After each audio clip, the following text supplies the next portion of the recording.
నువ్వు ఇలా చేసుకుంటూ పోతే నేను మా వాళ్ళు ఎగుద్దారితే రేకెళ్ళిపోతాము. మా బతుకులు రోడ్డును పడతాయి. ప్రభుత్వం నుంచి ఉచిత పథకాలు ఏవి రావంట. నిన్ను ఇల్లంకనే ఎదగనేవమ్మా. ఎవడ్రా చెప్పింది? మనం ఎదిగితే ఎమ్మెల్యేతో ప్రభుత్వంతో పథకాలతో అస్సలు పని లేదు. మన స్తోమతిని శక్తిని మర్చిపోయి చిల్లర కోసం వాళ్ళ మోచేతుల కింద నీళ్లు తాగుతున్నాం. భయం భయం భయం. మన భయభయ వాళ్ళ బలం, మన మూర్ఖత్వం వాళ్ళ ధైర్యం. ఒకటి చెప్పండి రా, మన ఓటుతో గెలిచిన వాడు ఎవడైనా మనతో పాటు రేషన్ షాప్ లో సరుకులు పట్టుకెళ్తున్నాడా? మనతో పాటు ప్రభుత్వ ఆసుపత్రిలో వైద్యం చేయించుకుంటాడా? మన ఓటుతో బాగుపడేది వాళ్ళు. వాళ్ళ గెలుపుతో, వాళ్ళ మీద ఉన్న నమ్మకంతో జీవితాంతం దారిద్ర్య కింద బతుకుతూ పింఛన్ల కోసం, పథకాల కోసం కుక్కల్లాతో కుక్కుంటూ తిరుగుతుంది మనం.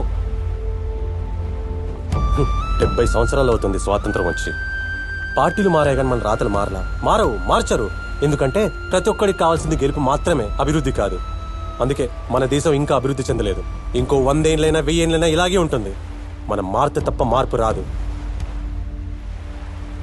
ఇదే విషయం 25 ఏళ్ల క్రితం చందని చెప్పాడు, కానీ మనం ఎవరు వినలా. అదే మాట మళ్ళీ నేను చెప్తున్నాను.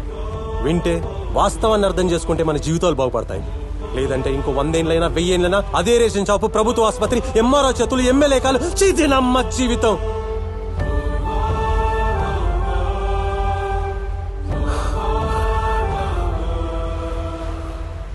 అరే మీరు ఎన్నిసార్లు కొనుక్కుంటా నేను మళ్ళీ కట్టుకుంటా. నా మాట మీకు అర్థమైనంత వరకు, మీ ఒంట్లో ఓపిక ఉన్నంత వరకు కొట్టండి రా, పగల కొట్టండి.